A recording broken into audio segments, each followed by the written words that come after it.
Broadcasting live from Houston, Texas, and around the world.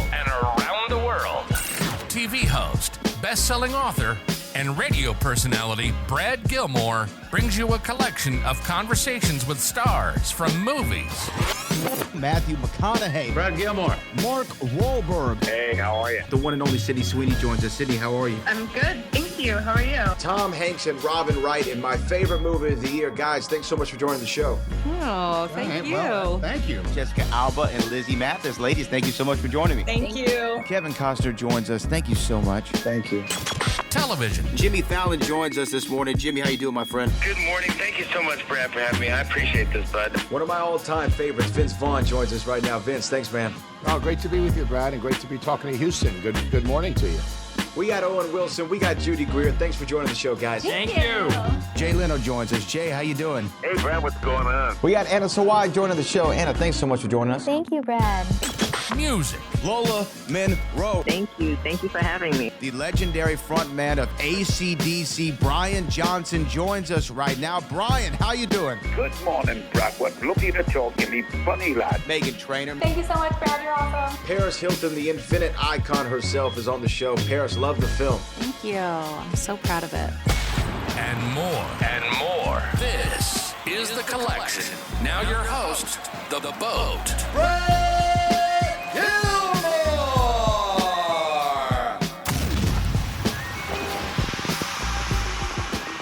And joining me right now is a woman's name who you know. You might know her from her podcast, Heel Squad, or from the brand new show on Hulu called Designed to Last. It is the one and only, the incomparable Maria Menounos joins us this morning. Maria, how are you? I'm great. How are you? I'm doing great. Look, this show, I love the concept of this because for me, I love shows like Mythbusters. I love shows like Extreme Makeover Home Edition, where you can see a little science, you can see practicality, you can see engineering going into something like this. And to me, this show is testing the limits of housing and testing the limits of the elements and what you can do to prevent them from taking over your structure, for lack of a better term. Tell me what about this show interests you? Well, I inadvertently, I guess, or I don't know how else to put it. I've been in construction for about 30 years, nonstop, behind the scenes. My husband and my dad and my mom were always renovating our properties, and I think it became an addiction. And I grew up, my dad was a carpet installer and tile installer and all these things. And so I learned how to do those things at a young age. So it's been with me my whole life, but it was really funny to watch it all kind of come together on this show, because I was like able to flex some like construction lingo and just be like, no, guys, look at the fire retardant paint actually worked because X, Y, and Z. And they're like, wait, what? I didn't even think about it like that. And I was like, oh my God, I actually know stuff. It was so fun. But yeah, I always say my dad and Kevin are addicted to construction. My best friend was like, I've never known you people to not be building something. So I loved the idea that I got to finally do something in home renovation or a home kind of design show. But this one's so unique because it's really unlike any other design competition show because, like you said, it does combine innovation, design, and engineering. And it's also so timely because of all the climate changes we're having and the weather tragedies. People really want to know how to protect their homes. So it's entertaining and it's also practical. You will learn so much from these incredible minds. And they just had the most out there, unique, creative ideas. And some of them work. Some of them just needed more time to develop because 10 hours, we give them 10 hours, 10 hours from to do concept to build. They didn't have enough time to really even test their idea. They just were like, here's a thought, let's run with it. And they build it. And then like, oh shoot, I hope it worked. Well, I mean, it's interesting you say all that because I just helped a colleague, see him build his house from the ground up, right?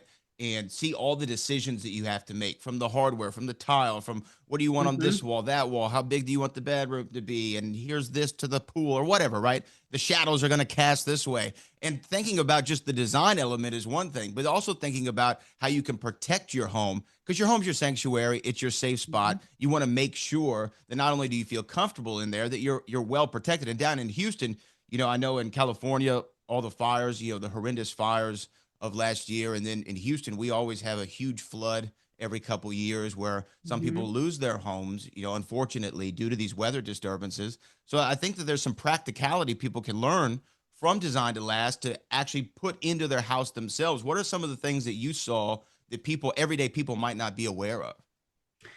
I think one of them, and I can't remember the name of it, there was like a fire retardant paint that you can put on your home, and it actually worked.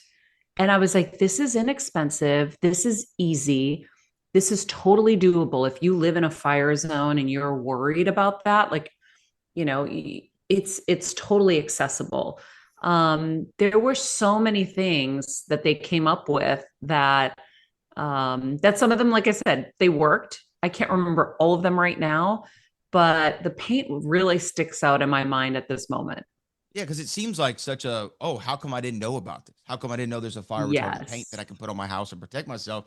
But you learn it from shows such as this. And it also, from looking at this show, you look like you had a hell of a time because y'all throw so much at they're little tiny homes for people who don't know. They're these small homes that everyone gets the same. They have 10 hours to kind of figure out how they're going to protect it from all kinds of elements, ice, fire, wind, the whole nine. And you look like you're having a hell of a time. I had the best time. First of all, I loved my partners in crime, Wendell and Eric. We had so much fun together, and they were so great at what they did. And then we fell in love with the contestants because they poured their hearts and souls into this. And they really cared so much about helping to teach people what they could do, because this is what they do every day. But being outside, I told the producers, I don't want to know anything. Don't show me what you guys are going to do, because I want to be as surprised as them. So when you see my jaw hit the floor like 50,000 times, we should probably have a drinking game for how many times my jaw hit the floor. It's authentic, because I was like, oh my God, these people are cray. The amount of snow and ice and the extremity that they hit these houses with. I don't even know if that's a word. The extremes they hit the homes with. I was like, whoa. And yeah, they start with the same exact home, and they have 10 hours from concept to build. And it was really fun. I had the best time ever. Well, to me, there's a connective tissue between this show, Heel Squad, and all the work that you do. You have this kind of call to service for people in a way. Like you want to help in whatever way you can, whether it's talking about a fire retardant paint or going through a mental health journey or different things that you can do, what to watch out. I mean, I listen to your podcast, what to watch out for the facial, right? Even small things like that, right? I mean, that could have these lasting impacts. Why is there such a call to help others all the time? Thank you for the through line. I didn't even think about that with Design to Last, but you're right. It's funny. I've been doing a lot of soul searching lately, and it was always what I wanted to do. I've always wanted to help people. I don't know if Oprah had a hand in this, because I remember looking at her and being like, I like that she gets to help people. That's what I really want to do.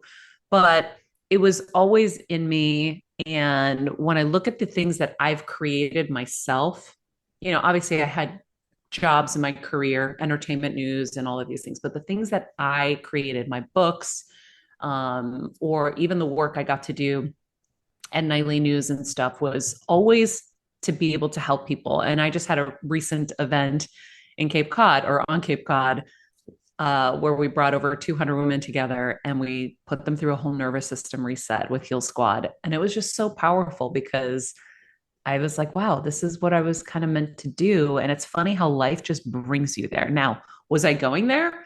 No, Brad. God just hit me with a few bricks in the head and said, no, you're going the wrong way. This is the way. And so I just listened. Well, everything's for your greatest purpose, right? Like, life doesn't happen to you, it happens for you. We don't know why sometimes we're going the way that we are, but we end up where we're supposed to be.